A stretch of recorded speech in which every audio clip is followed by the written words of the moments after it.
Jeffrey Lionel Dahmer was born in May 21, 1960 in Milwaukee, Wisconsin to Lionel and Joyce Dahmer. He was considered a normal child by his parents, but his teachers saw him differently. He was quite reserved and did not associate with others. When Jeffrey was young, his parents didn't spend much time with him as his father was in college, earning his chemistry degree, while Jeffrey's mother was often bedridden recovering from illnesses. Jeffrey's parents had a tumultuous marriage. When he was 6 years old, the couple welcomed another baby. Jeffrey's parents let him pick out his name, and Jeffrey named his younger brother David. The Dahmer family moved to Bath, Ohio in 1968. Right from his childhood, Jeffrey was fascinated with animal bones and how they fit together. This gave birth to his interest in carcasses. One day, Jeffrey was helping his father clear animal remains from under the house. Jeffrey was oddly thrilled by the sound of the bones dropping into the metal bucket. He then started animal collecting, searching in ditches and along streets for roadkill. He also began dismembering the bodies behind the house in a patch of wooded area and stored the various body parts in jars in the family woodshed. Jeffrey once decapitated the corpse of a dog before nailing the body to a tree. When he was 10 years old, Jeffrey asked his father what would happen if chicken bones were placed in bleach. His father, a chemist, interpreted his son's question as a mere scientific curiosity, and he took the opportunity to teach his son about the proper way to clean and preserve his collection. Jeffrey began drinking as a teenager to suppress his dark urges. He didn't talk to anyone about the disturbing thoughts he was having. At the age of 16, he fantasized about raping a jogger he saw regularly and almost carried out the attack. Save that the jogger didn't come by on that day, Jeffrey never attempted to carry it out again. At Revere High School, his classmates thought of Jeffrey as an outcast with a few friends. Some were troubled by his heavy drinking. His average grades took a nosedive as his drinking spun out of control in 1977. Apart from being awkward, Jeffrey was thought to be quiet and nice, even funny by his teachers. By the end of his high school, Jeffrey's parents finally separated after an unsuccessful attempt at counseling. In early 1978, Jeffrey graduated and Lionel moved out of the house that same year. A few weeks after graduation, Jeffrey made his first kill when he picked up an 18-year-old hitchhiker by the name Stephen Mark Hicks. The teenager was on his way to a rock concert when Jeffrey lured him back to his house to hang out and drink a few beers before the show. By now, Jeffrey was living alone at his parents' house. His mother had moved out with younger brother David, while his father took up residence at a local motel. After taking a few bottles of drinks, Hicks was ready to leave. Jeffrey, in a bid to stop him from going, struck him in the head with a 10 lb dumbbell and strangled him to death while Hicks was unconscious. He then proceeded to masturbate over his body, moved him to the crawl space under the house and dissected his body before burying it in a shallow grave. Weeks later, Jeffrey exhumed Hicks' body, clipped the flesh on the bones and dissolved it in acid. He then crushed Hicks' bones with a sledgehammer and scattered them in the woodlot behind the house. Jeffrey's father visited his son and upon learning that he was living alone, moved back in the house. He convinced Jeffrey to enroll in Ohio State University where he spent 3 months before dropping out. Following the advice of his father, Jeffrey joined the U.S. Army in 1979. Jeffrey served as a combat medic in Germany. His performance deteriorated due to his drinking and consequently he was honorably discharged in March of 1981. Later, 2 soldiers attested that Dahmer raped them while in the service. After his discharge, Jeffrey returned home to Ohio but stayed only a brief time. He was arrested for disorderly conduct. This prompted his father to arrange for Jeffrey to live with his grandmother in Wisconsin. Jeffrey was continuously arrested for indecent exposure. There was a time he was arrested again in 1986 for masturbating in front of 2 boys.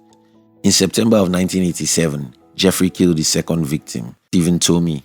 Jeffrey claims no memory of killing Tomey. They had checked into a hotel room together and drunk heavily. When Jeffrey woke in the morning, he discovered Tomey's dead body with blood on his hands. Jeffrey then transported Tomey's remains to his grandmother's basement, where he dismembered and masturbated on the corpse before disposing of the remains. It was after Jeffrey killed another 2 victims in his grandmother's home did she become tired of her grandson's late nights and drunkenness, although she did not know about his other activities, and she forced him to move out of the premises in 1988. In September 1989, Jeffrey had an unfortunate escape which involved a 13-year-old Laotian boy. With charges of sexual exploitation and second-degree sexual assault for Jeffrey pleaded guilty, claiming that the boy appeared much older. While awaiting sentencing for a sexual assault case, Jeffrey lured, drugged, strangled, sodomized, photographed, dismembered, and disposed of Anthony Sayers, an aspiring model. At his trial for child molestation in May 1989, Jeffery argued eloquently about how he had seen the error of his ways and that his arrest marked a turning point in his life. His defense convinced the judge that Jeffery needed treatment and not incarceration. This caused the judge to hand down a 1-year prison sentence on day release, allowing Jeffery to work at his job during the day and return to the prison at night, as well as a 5-year probationary sentence. Jeffery was granted an early release by the judge after serving only 10 months of his sentence. Following his release, he briefly lived with his grandmother before moving back into his apartment. Within the space of 2 years, Jeffery's victim count accelerated, bringing to the total from 4 to 17. He also developed rituals, experimental years, Jeffery's disposal, and often consuming the flesh of his victims. Jeffery also carried out crude lobotomies, drilling into victims' skulls while they were still alive and injecting them with muriatic acid. He was meticulous enough to select victims who were often itinerant or borderline criminal, making their disappearances less noticeable and reducing the likelihood of his capture. Still, Jeffery was not satisfied. On May 27, 1991, Jeffery added to his body count by killing 14-year-old and a brother of the Laotian teen Jeffery had molested 3 years earlier. By July 22 that same year, he killed 4 more men. Jeffery's killing spree ended in July 22, 1991. That day, 2 Milwaukee police officers picked up a disoriented Tracy Edwards, a 32-year-old African-American man who was wandering the streets with a handcuff dangling from his wrist. They investigated the man's claims that someone had drugged and restrained him. They arrived at Jeffery's apartment, where he calmly offered to get the keys for the handcuffs. The officers did a little investigating and found Polaroid photographs of dismembered bodies lying around. Consequently, Jeffery was subdued by the officers. Subsequent investigation revealed a head in the refrigerator, 3 more in the freezer, and a catalogue of other horrors, including preserved skulls, jars containing genitalia, and an extensive gallery of macabre Polaroid photographs of his victims. Jeffery's court trial began in January 1992. The fact that the majority of Jeffery's victims were African American sparked racial tensions, and so strict security precautions were taken, including an 8-foot barrier of bulletproof glass that separated him from the gallery. His father, Lionel Dahmer, and his second wife attended the trial throughout. After a rigorous trial in which Jeffery pleaded not guilty even after admitting his crimes to the police, but later pleaded guilty, Jeffery was found guilty. He was sentenced to 15 consecutive life terms in prison, with a 16th term tacked on in May. Jeffery reportedly adjusted well to prison life, and after a moment of separation from the general jail population, was allowed by the authorities to integrate more fully with other inmates. Jeffery found faith in the form of books and photos sent to him by his father, and he was granted permission by the Columbia Correctional Institute to be baptized by a local pastor.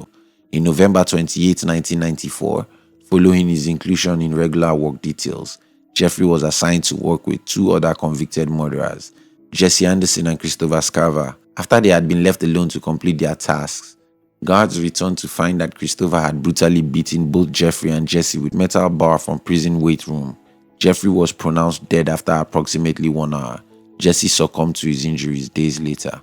In Jeffery's will, he had requested upon his death that his body be cremated as soon as possible, but some medical researchers wanted his brain preserved so he could be studied. Lionel Dahmer wished to respect his son's wishes and created all remains of his son, although his mother felt differently. Thank you very much for watching our video.